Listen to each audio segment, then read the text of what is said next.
لا حول ولا قوة إلا بالله العلي العظيم أعوذ بالله من الشيطان الرجيم بسم الله الرحمن الرحيم الحمد لله رب العالمين الصلاة والسلام على أشرف الأنبياء والمرسلين سيدنا ومولانا ومولى الثقلين جد الحسن والحسين أبي القاسم محمد اللهم صل على محمد وآل محمد ولعنة الله على أعدائهم أجمعين أما بعد فقد قال رسول الله صلى الله عليه وآله وسلم بسم الله الرحمن الرحيم فاطمة بضعة مني صلوات على محمد اللهم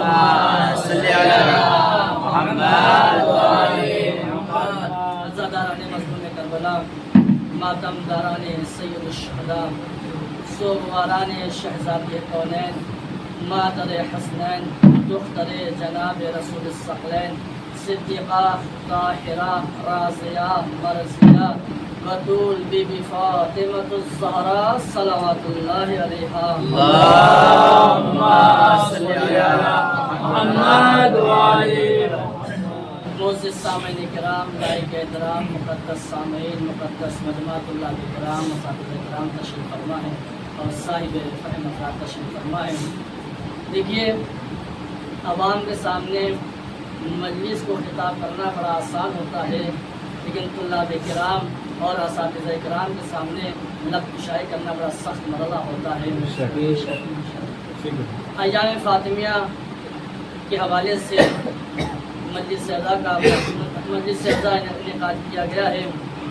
سب سے پہلے حمد و ثنا اس باری تعالیٰ کے لیے کہ جس کے قبضہ قدرت میں ہماری اور آپ کی جانیں ہیں، وہ پروردگار کے جو وحدہ لا شریک ہے، جو رحمان الرحیم بھی ہے، وہ پروردگار عالم جو خالق موت بھی ہے، مالک حیات بھی ہے، وہ پروردگار جو جسم و جسمانیت سے مبرہ ہے، وہ پروردگار کے جو ذرے کو آفتاب بنانے کی صلاحیت رکھتا ہے اور آفتاب کو پہنچانے والے کا خالق بھی ہے. بعدہ درود و سلام محمد و آل محمد پر اللہم صلی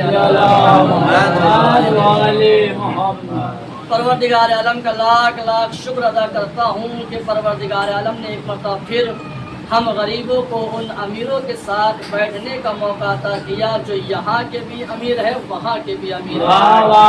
پروردگار عالم کا شکر ادا کرتا ہوں جو مسلسل ہمیں اور آپ کو توفیق دے رہا ہے کہ ہم عزائے فاطمیہ میں شریک ہو رہے ہیں. ایک بلند ترین نعرے صلوات. اللهم صل على محمد وآل محمد. عزائے فاطمیہ سے باتوں کو شروع کرنا ہے، پھر موضوع سے متصل ہو جانا ہے اور چند باتیں موضوع سے اور اس کے بعد مسائل سے مل جانا ہے تاکہ حق کی گریہ ادا ہو سکے. یہ ایام فاطمیہ اس مدرسے نور الہدیٰ کا وہ پروگرام ہے جو میں نے 2 سال پہلے بھی عرض کیا تھا، یاد دہانی کے لیے بات آپ تک پہنچا دوں. یہ ایام فاطمیہ اس مدرسے نور الہدیٰ کا وہ پروگرام ہے جو مسلسل کئی سالوں سے ہوتا چلا آ رہا ہے اور اسی شان و شوکت کے ساتھ ہوتا چلا آ رہا ہے. وجہ کیا ہے؟ وجہ یہ ہے کہ جو بھی طلاب کرام یہاں آتے رہے، ہمارے ساتھ شانہ بشانہ کھڑے رہے، اور خصوصاً شکر گزار ہوں طلاب اساتذہ کرام کا جو اس ایام فاطمیہ کے نظام کو چلا رہے ہیں، سسٹم کو چلا رہے ہیں. یاد رکھیے ماحول بدلا، طلاب بدلے، زمانے بدلے، مگر ایام فاطمیہ نہ بدلا. تو یہ ایام فاطمیہ مدرسے نور الہدیٰ کا وہ پروگرام ہے جو مسلسل کئی سالوں سے ہوتا چلا آ رہا ہے. آئیے ایام فاطمیہ سے بات کو شروع کرتا ہوں. اس ایام فاطمیہ کے لیے بہت سی ہستیوں نے جو ہے آوازوں کو بلند کیا، ایام فاطمیہ کو پھیلانے کے لیے بہت سی کوششیں کی. باوز بلند نعرے صلوات. اللهم صل على محمد وآل محمد. ایک اور بلند ترین نعرے صلوات. اللهم صل على محمد وآل محمد.